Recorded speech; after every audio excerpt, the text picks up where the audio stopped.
Hi, everyone. Again, I'm Lisa Schoenberger, Director of Communications here at Open Sky, and I am so excited about this next panel. Whether you live in an urban neighborhood or a rural town, having a place to call home that instills pride is a hallmark of Nebraska life. We have assembled several individuals who have worked tirelessly on the ground to promote thriving neighborhoods, communities, and spaces across the state, and we absolutely can't wait for them to share what they've been working on. First up, please join me in welcoming our moderator, the queen of neighborhoods, executive director at One Omaha, and celebrating a really big birthday tomorrow, the Honorable Kimara Snipes.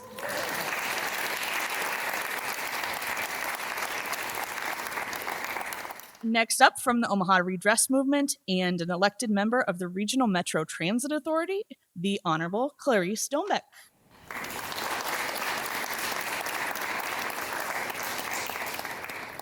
Here representing my beloved hometown of Waterloo, Nebraska, Meagan Pruitt from the Waterloo Public Library and Waterloo Days Foundation. And a collaborative coordinator with the United Way of South Central Nebraska, please welcome Brady Rhodes.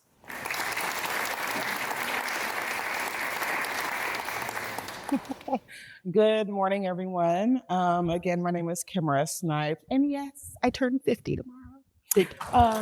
I'm crying and laughing all at the same time. No, just really excited to be here today. I want to hear from our panelists and also from you at the end, so we will leave a little bit of time at the end for questions. We're gonna just jump right in. So my first question is just take a moment to really just introduce yourselves and what you do. And we'll start with Clarice and go down.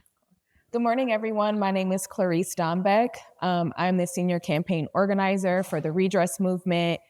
We are a nonprofit organization that works in 3 different metropolitan areas to redress racial segregation in housing.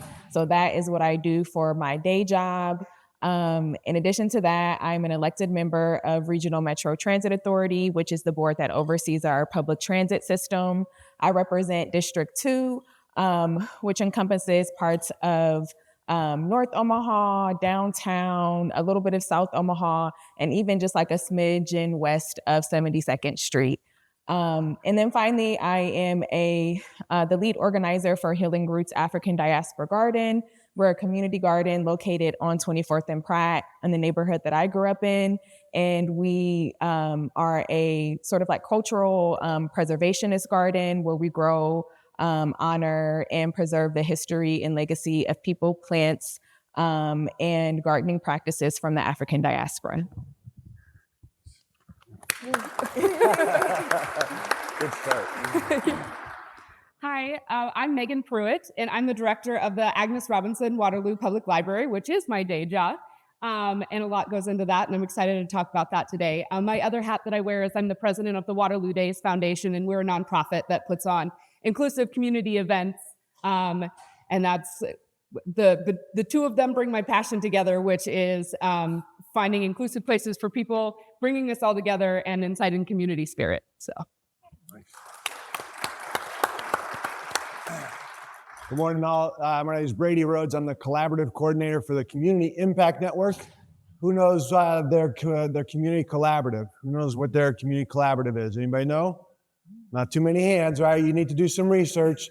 Their community collaborative exists in your area. It's a convening body that's designed to help knit people together, and that's what I do in Hastings, Nebraska. I do it through Adams, Clay, Nuckolls, and Webster County. It's part of the Bring Up Nebraska network, and my role is just to help all these different partners come together around the table and have great conversations, and that's what I get to have a lot of fun doing. All right. So we will start with you, Brady, and work our way back down here. So tell us a bit about your town or your neighborhood. What do you love about it? What motivated you to get involved in community engagement work to really enhance quality of life? So I originally started in Denver, where I lived and grew up, and that's where all my family is. We moved out to Hastings in about 2013, and that was a big switch. You can imagine. And I was thinking like, okay, we got here for, maybe 2 or 3 years, and then I'll go back. Because my wife was working at Hastings College. We kind of had that short timeline. Well, now we're 13 years later, and boy, do I love being in Hastings, Nebraska. It's been a big switch, and it's been one that really was able to just enjoy being part of a small town. I was involved in the local nonprofit and educational scene in Denver, but that's a huge area to be involved in. So I had my little niche. What's cool about rural Nebraska, whether it's Hastings or Superior or Sutton, all these different communities, you have a real opportunity to impact for an entire community, small efforts. And so that's just been a neat piece of it, being part of a community that you can say, hey, with one or two conversations, I can get something rolling that I could never have done in a large urban center like Denver. And so that's what I really appreciate about Hastings, just being able to know that there's a community that cares about itself.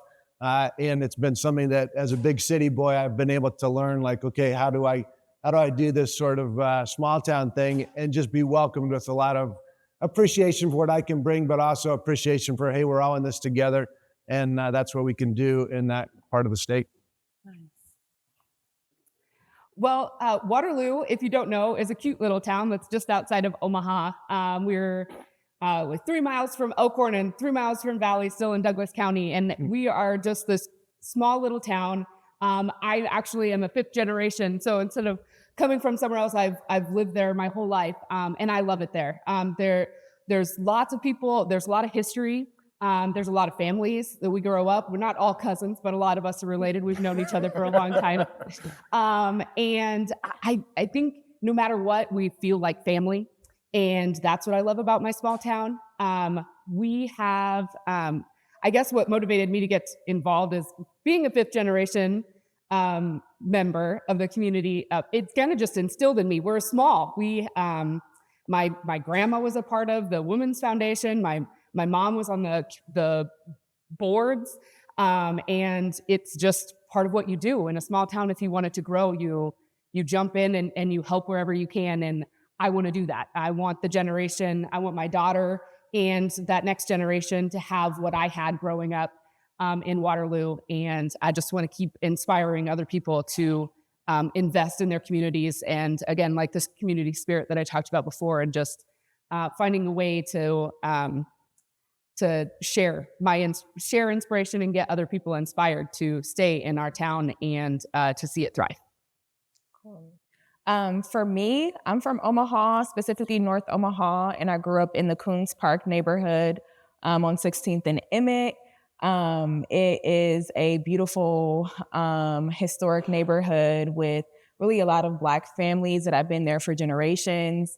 And I just love how close-knit my neighborhood was, and just how much people showed care for each other, how much we still show care for each other, just through small things like inviting neighbors to barbecues and birthdays and other celebrations. And then one of the other things that I really, really loved about my neighborhood, I don't live in that neighborhood anymore, but was that everyone would sit outside on their porch and just have conversations from across the street. So that's what I loved about growing up in North Omaha in the Coons Park neighborhood. And sort of how I got into this, I definitely have to credit my parents. They both were union organizers and community organizers, so they planted that seed within me at a very young age. And then after that, I went back to school at the age of 25, and I pursued my bachelor's degree in Black Studies and Sociology. So I spent a lot of time studying the different social justice movements that had happened before me. And then COVID happened. So then there was a whole nother social justice movement that began at that time. And I was able to get involved in some things that were happening locally as a volunteer with the Justice for James protests that took place during that time. And then I was also furloughed from my job as a server. So I had a lot more time on my hands. And I just jumped right into starting a community garden and being more involved in the community organizing that was happening in my area at Culture House and in other places, and have just been able to sustain and build that from there. Awesome. I think I want to add to that how I got involved. I'm from South Omaha, Nebraska, and there was this lady in my neighborhood who everybody called Grandma Harris. And I would talk to her, and one day she said, I want you to come to a meeting. And I went, and that was literally 20 years ago. And it's been on ever since, and I absolutely love it. So for my next question, when I think about Omaha, it really is a whole of a lot of small cities that bring all this unique culture. And so belonging is an important aspect of community, right? So as communities and neighborhoods grow and improve, you have people that worry about losing the unique identity of their neighborhoods, the tight-knit aspect that I've heard some of you talk about today. What do you think can be done to maintain the heart of communities as they grow and change? And we'll start with you, Clarice.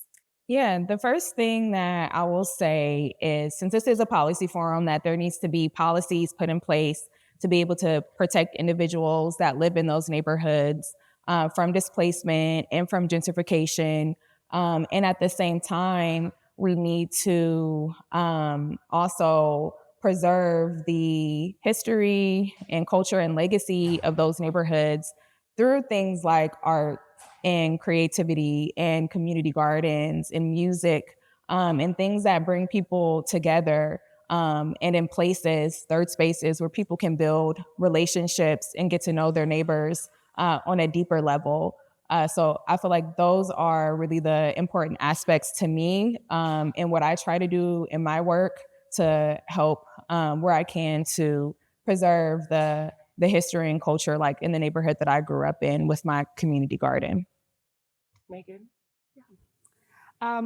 Well, as a lifelong resident, I've seen it grow. I've seen the changes. It's not always been the thriving Waterloo that we've had now. We've had our lulls, we've had our ups, and right now we are thriving. And people really do. Overall, I wrote a lot of notes about this one when I was thinking about it, because belonging is in our core. All of us want to feel belong. We want to feel seen. We want to feel heard. And in a small community, whether it's a neighborhood or in Waterloo, you have family. And when you can connect with people on a deeper level, like you said, you're getting to know people a little bit more, and you have that sense of community, I feel like that makes you feel like you belong.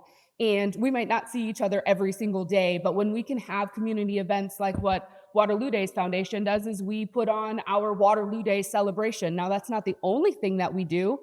We put on Boo the Loo, which is a trunk or treat. We're part of the Christmas in the Village. When we have all these events that bring us together, all the families together, I just feel like we have that sense of belonging. We can do that. And in Waterloo, that is a hard thing to do when you're growing. We're constantly growing. We're just outside of Douglas County. People want to leave the city without really leaving the city. And so we're seeing a lot of expansion, but we still want to stay that unique Waterloo that we are. And Waterloo Days has kind of like put on this little, like, we add Lou to everything that we do. So we could do something unique, right? We have Parade the Lou, and we have Shop the Lou, and we're Party in the Lou, or Boo the Lou. Like, when we have that, and it's kind of fun, and we kind of joke about it. We're like, what do you mean the Lou? We're not in, another country. But we have that sense of pride with it, and that keeps us our unique identity. And I think that helps.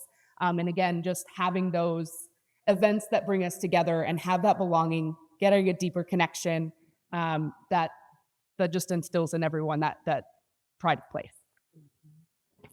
I'll really play off of what Meagan said about belonging being such a core identity and such a core driver of attraction, and having a really compelling narrative that you can step into. And it really relates to what we learned about this morning with, have belonging relates to how healthy is my community, how healthy, how strong are the institutions in there, that I can feel a part of the schools, and I can feel like I'm part of this thing that's happening in the community. And it starts with that investment that I think people don't see, but it ripples out in so many great ways. If you're, in Hastings, we're investing in some housing units that could have been put way outside of town, but instead they really made a conscious effort to have it be closer to the parks, closer to the places where people gather. That's really key. We have on the south side of town, it's a real sidewalk desert and a lack of pedestrian access. And so being able to say, okay, if we're going to have people feel like they belong in the community, we have to make sure that they're connected physically to the community. We have one place where if you live on the southwest part of town, there's only 2 ways to get across the railroad tracks, and only one of them is kind of pedestrian friendly. And so we've got schools, kids are going from one to the other, and it's just not a safe place. Our water park's on one side of town, and so if you want to get there and you're a young person on a bicycle, you can't do that. So I don't feel like I really belong unless the community's helping me be belonged in that space. And so I think that's really key. But there's cool things that are happening. And I think, has anybody been to Red Cloud recently?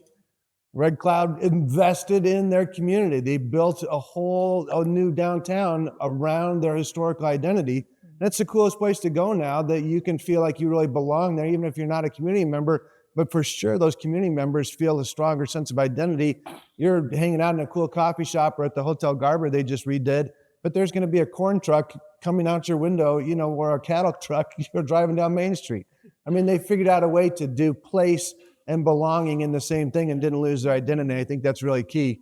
And then I think, the biggest thing, I'm an old teacher from way back, and so investing in schools is a way to help a community feel like they're belonging. There's a commonality of schools that if you build up that as a civic institution, people are always going to rally around schools.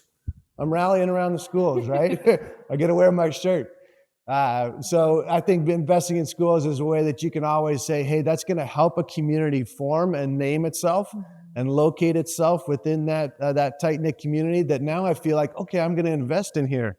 I'm going to go vote. I am going to go to the city council meeting. Why is everybody kind of getting all up in arms about this issue? Well, this is important to me because I live here now.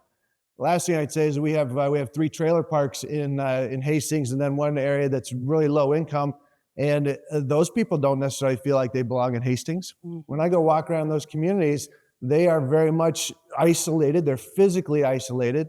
They don't have roads coming in and out. They don't have sidewalks coming in and out. They don't have easy access to grocery stores.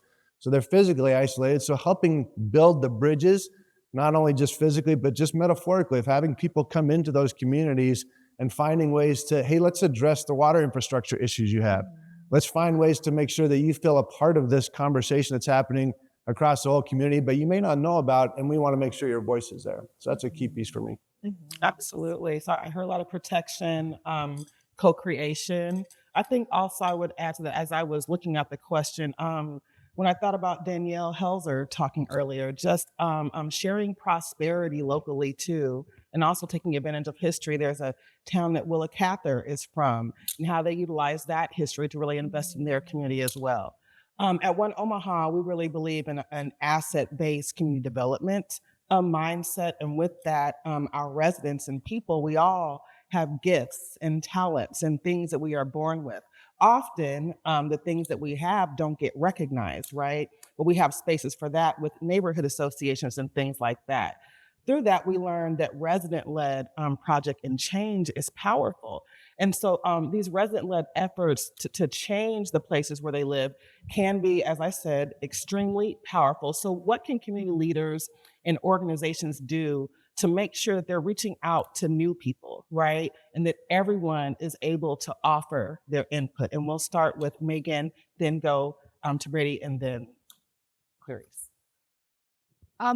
Well, I think it starts again with the belonging. When you have that sense of belonging and you're trying to welcome people into what you have, it starts with that welcome. It starts with, and in a small community like we are, we know when people are new to the area. We've been there for a long time, so they're like, hey, I haven't seen you before. How do I know you? And that kind of starts a whole conversation. It also starts with people wanting to feel and heard, and their voice, them doing a part in something. And so when we can have that collaboration, when we can invite people into our conversations, asking them how would they like to be a part of something, especially with the Waterloo Days Foundation, I think of it that way. Also with the library, like we have business partners, we have community partners. We need those partners in order to thrive, in order to continue with our sponsorships and our programs that we have. And we have community meetings. Hey, this is our Waterloo Days collaboration meeting, and we invite everyone in. We're a small community, but we still have, we're 935 people. and we're still growing. So we're a village, but we have 65 to 90 businesses that are in our community. So how can we grab those? Well, we have a personal invitation. People want to be personally invited to things. So being able to go and talking to that new business or that new community member and saying, hey, welcome. We're so happy you're here. And these are the things that we're doing. How can you be a part of it? How would you like to be a part of it? What is your passion, and how can we use that to share that with everyone, and then also promote your business and welcome you to the community. The being able to listen to those, being able to pull them in, I think that really helps with inviting the new communities. And then also just seeing your passion. I do a lot if I feel a lot. And when you have that, I feel like people are inspired by that passion when you share that and you're able to make those connections. And then they want to emulate that as well. And so they join in that. And I've seen that in our own community and with our foundation. So I think that really helps. It's very powerful. Totally true. I'd double down on that one. When you build it, it's going to just start that generative wheel spinning, and that's really key. This is a big one for me, and I think we do a terrible job at it, to be honest. I think that it's something that we need to figure out as a whole nation, but certainly it's something that we can capitalize on the neighborliness of Nebraska to get better at, bringing people's voices into the table. We heard about it this morning, the value of the lived experience, the value of the person who's a user of the system but never gets asked how the system's working for him or her. And so I think there's three things I'd really say. We got to go beyond lip service. It's really easy to say, hey, we're going to go do this listening session, or we're going to do this housing study. What do you think? We did this in Hastings maybe 4 or 5 years ago. There was a transportation study, and the city council was really proud of the result that, hey, we got this transportation plan, and there was not a single mention of public transportation. And you asked why, and they said, well, the listening session didn't bring it up as one of the issues. How many people came to the listening session? 30. Did all of them drive cars? Yes. So it's kind of one of those things that, like, okay, we didn't really ask, right? We didn't really do the job, but we thought we did. And so I think that's really key. And a couple ways to help that is to go to where people are. So that'd be my second thing, is that we want the people to come to the listening session. That's great. We got to do the listening sessions. That's important. But go to where the school is having the open house and say, can I meet there with you? And can I sit at my table here? Can I go to the farmer's market? Can I wander around and really go to where people are already convening? Is really the place to do it the best. You're going to get the people that are in the trailer parks. You're going to get the people who are on the south side of town who you're never going to hear from. They're the ones that need it, but you got to go to where they're at. And then the third thing I'd say is use your conveners. That's my role, which I have a lot of fun doing, is having somebody come and say, hey, we need voices at the table. I'll do that. That's what my job is in a lot of ways, is to be a third-party convener. And I don't have to have a stake in the end result. And so you guys all failed the test. You don't know who your community collaborators are, your conveners. So figure out who that is. There's the North Omaha Collective. One Omaha is doing that. If you're in Lincoln, there's a couple of different organizations. And then in the greater Nebraska, you have community collaboratives.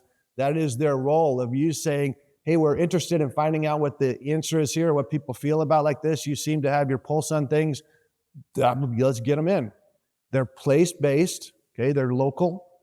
They're cross-sector. Their job is to make sure that they know where people are connected and bring in private business, the faith community, the schools, and they're cradle to career. You're going to get everything from prenatal, even pre-birth, all the way through, when people are getting into the workforce. So use those three things, and that's a great way to get people's voices to the table.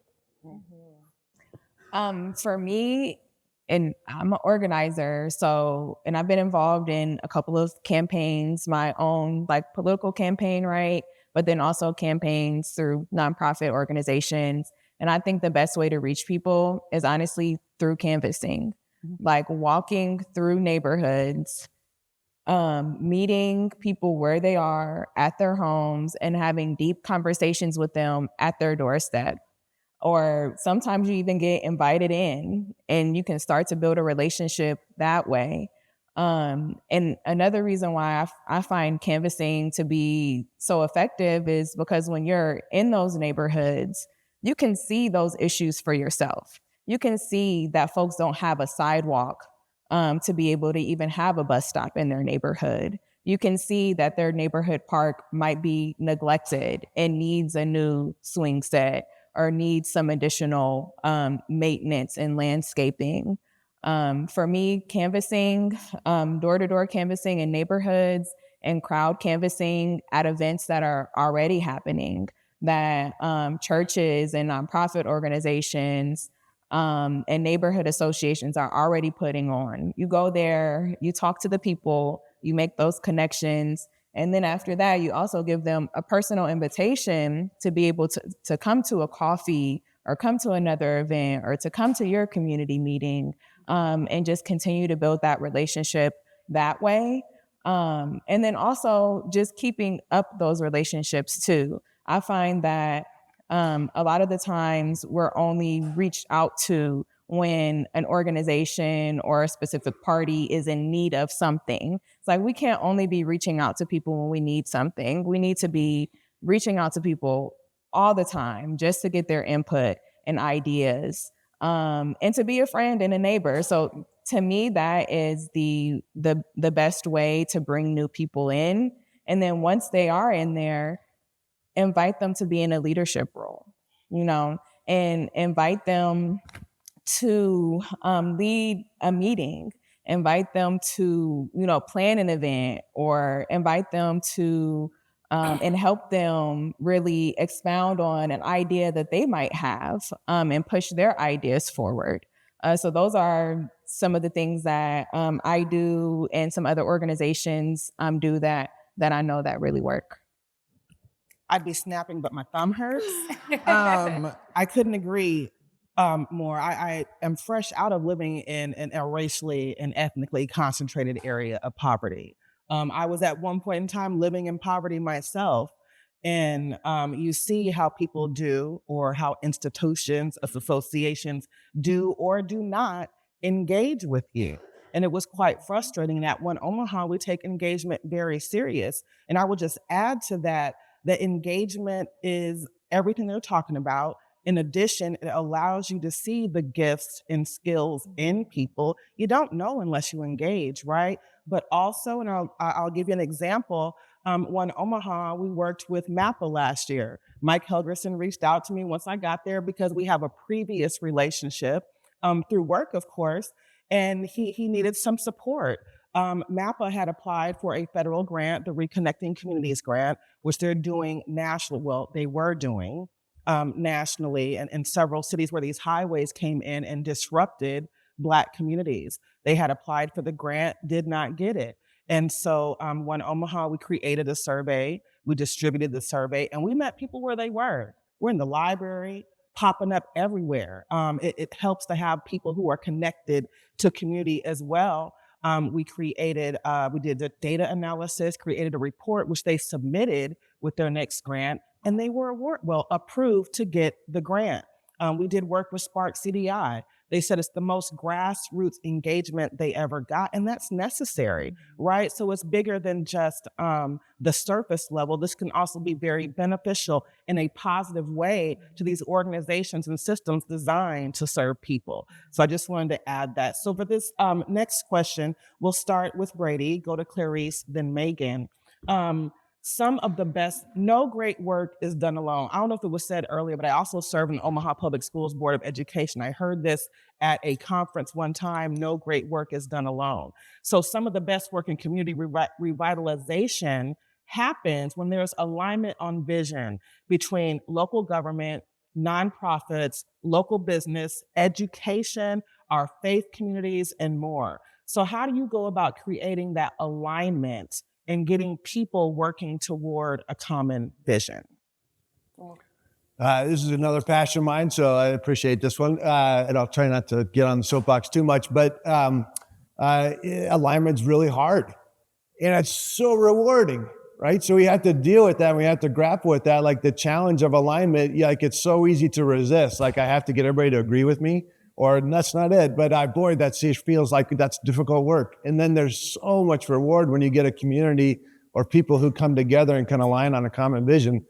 You all drive cars, and you know that like you have to deal with the alignment. Alignment is never done in isolation. It has to be done when you're looking at something and how it focuses on something else and how it relates to something else. And if you drive your car and it's out of alignment, things are going to break. So your community being out of alignment needs a compelling vision. What are we aligned towards? And putting our finger on that, I think we're failing on that as a nation, but as a local community, we can do that here. That's something that I don't know that I could have done in Denver, but I could do that at Hastings. Can I help people form a common vision? We're aligning on a common goal of poverty alleviation there. That's a compelling narrative for people to get behind that I don't have to be focused on in my day-to-day work. But boy, that's a human being thing that I'm going to feel like I'm a part of something, I'm belonging, I'm connecting to others, I'm going to play off of other people's strengths. So I think just acknowledging that it's hard work, but investing in alignment is going to be really key. I think the other piece of that to me is that if I'm going to do that, then it starts with the other question that you asked about belonging and going to where the people are, right? Because I can't do it in isolation. And it's a long view. And I think this is something we could really help people get better at doing is alignment isn't tomorrow. Alignment is a 10-year conversation. It's a 20-year conversation. And so your community collaboratives, I'm just going to keep raising this flag, they're all invested in a prevention system that's for the people that are in front of them today, but it's really for the kids of those people. It's really for the 20 years down the road. So if you want to have an alignment conversation, the easiest way to do it is to think about the kids impacted by whatever decision you're making right now. And now we're talking about something different. The last thing I'd say is that it's really easy to get distracted in alignment when you're dealing with conflict. Good conflict resolution doesn't actually deal with the conflict initially. You're dealing with other things, and you're getting people to be in relationship with each other, and then the solution comes up because of you've had dinner with somebody, or you've done a community garden, or you've done something like that. So focusing on if you're really in conflict and you're trying to get to alignment, don't deal with the conflict. Deal with things that'll help you beat human beings together and create that culture of, hey, this is how we operate. And it gets people out of their silos and gets people into a little bit more of a human dignity space, which is then going to ripple out into lots of different kinds of conversations and different attitudes that help you then build alignment. For me, I kind of like to look at different systems and how those systems are interconnected, like housing, transportation, and the environment. To provide sort of like a simple, small example, we want bus rapid transit that goes from North to South Omaha, right? But we know in order to be able to have a bus rapid transit system, there needs to be the density there to support that, right? So in order to be able to improve that transit system, we need to increase density in that neighborhood too. But then there's also other things that might come into play in the environment, like, or in the built environment, like, is there a sidewalk there? So that, is one of those things that might need to be improved. Or maybe it's more so in the, it's not culture, but maybe one of the other issues that might need to be addressed is sort of the safety in the environment. Do people feel safe enough to ride public transit? And what might need to happen to increase perceived safety? So maybe there needs to be additional lighting in the area, or maybe there needs to be more accessibility in the environment to be able to have, wider sidewalks with curb cuts and seating at these new bus stops that are going to carry people from North to South Omaha quicker than they have before. So I'd like to look at the way these different systems interact and then identify issues that span across those systems and then start to chip away at them in that way. I also think that sort of like the democratic process is very important to alignment. I think it is super important to have lots of deep discussions and conversations on issues and maybe what collective goals could be, and then actually vote on those things so you can really know where people actually stand on those things, and then move forward with what the what the people voted on. That's sort of how I like to operate when being in like a coalition. Awesome. I'm going to jump in. We are having great discussion, but I did promise to leave some time for questions. I want to thank our panelists for this great discussion. Let's give them a round of applause. And we will open it up for questions. All right. Can everyone hear me okay? Groovy. We often talk about the rural-urban divide. What are some of the values that you all as community organizers have seen represented across that divide? How can we use those common values to bridge the gap? I just really quickly just jump in. The prevention system is an easy one. The idea that let's swim upstream and get to the heart of things, that's a common denominator across the rural and urban divide. We can focus on that. We're going to ripple things out into healthcare, education, all kinds of things.